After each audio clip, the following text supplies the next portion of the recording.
నిఘా తెలుగు టీవీకి స్వాగతం. విజయనగరం జిల్లా ఎల్కోట మండలంలో సామాజిక సంస్కర్త మహాత్మా జ్యోతిరావు పూలే 199వ జయంతి వేడుకలు ఈరోజు ఘనంగా నిర్వహించారు.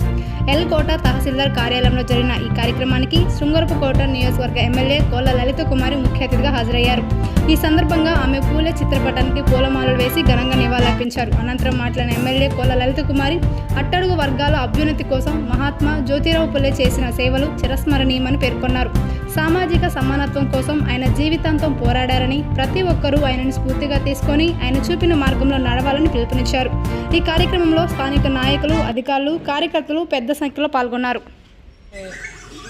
199వ పూర్తి చేసుకొని 200 సంవత్సరాల్లోకి జయంతి ఉత్సవాల్లో అడుగుపెడుతున్న నేపథ్యంలో ఆ మహనీయుడిని దేశవ్యాప్తంగా, రాష్ట్ర వ్యాప్తంగా కొనియాడుతూ ఘనమైన నివాళులు వారికి అర్పిస్తూ ఆ మహనీయుని అడుగుజాడల్లో బడుగు బలహీన వర్గాల ఆశాజ్యోతిగా బడుగు బలహీన వర్గాల అభివృద్ధి జయంగా ఆ మహనీయుడు రూపకల్పన చేసి తరతరాల నుంచి వస్తున్న ప్రభుత్వాలన్నీ కూడా వాటిని కొనసాగిస్తూ వారి భార్య అయిన సావిత్రిబాయి పూలే ఆ మహాతల్లి ద్వారా ఆమె ఒక ఉన్నత విద్యను అభ్యసించి ఉపాధ్యాయురాలుగా ఎంతోమంది మహిళలకి విద్యను బోధించి ఒక మార్గదర్శకురాలుగా సమాజంలో ఆమె చేసిన సేవను కూడా ఇవాళ ఒకసారి ప్రతి ఒక్కరిని కూడా గుర్తు చేసుకుంటూ జ్యోతిబాయి పూలే మహానుభావుడు బడుగు బలహీన వర్గాల అభివృద్ధి జయంగా సమాజంలో అణగారిన వర్గాలతో పాటుగా బలహీన వర్గాలకు కూడా ఒక సముచితమైన గౌరవాన్ని కల్పించాలని, అభివృద్ధి సంక్షేమాలు అందజేయాలని ఆ మహనీయుడు స్ఫూర్తినే ఆదర్శంగా తీసుకొని ఏదైతే బీసీ అణగారిన వర్గాలు కులాలలో అన్ని కులాలని కూడా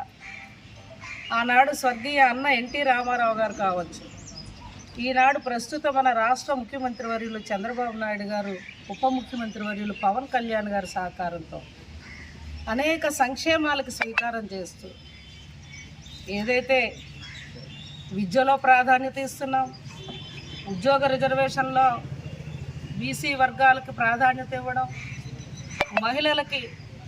33% రిజర్వేషన్లో ఏదైతే రాజకీయ, ఉద్యోగ, విద్య అన్ని రంగాల్లో కూడా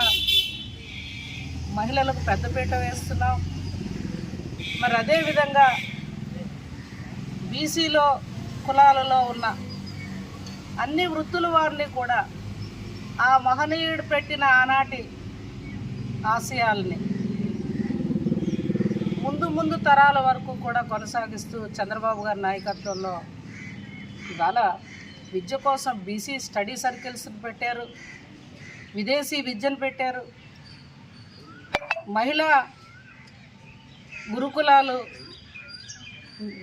ఏదైతే యూనివర్సిటీలు, పద్మావతి యూనివర్సిటీ లాంటి ఒక పెద్ద యూనివర్సిటీని ఆనాడు స్వర్గీయ ఎన్టీ రామారావు గారు ప్రారంభిస్తూ ఇవాళ అన్ని వర్గాలకి కూడా వారితో పాటుగా బీసీలకు కూడా పెద్దపీట వేసిన ప్రభుత్వం ఏదైనా ఉంది అంటే ఈనాడు కూటమి ప్రభుత్వం అని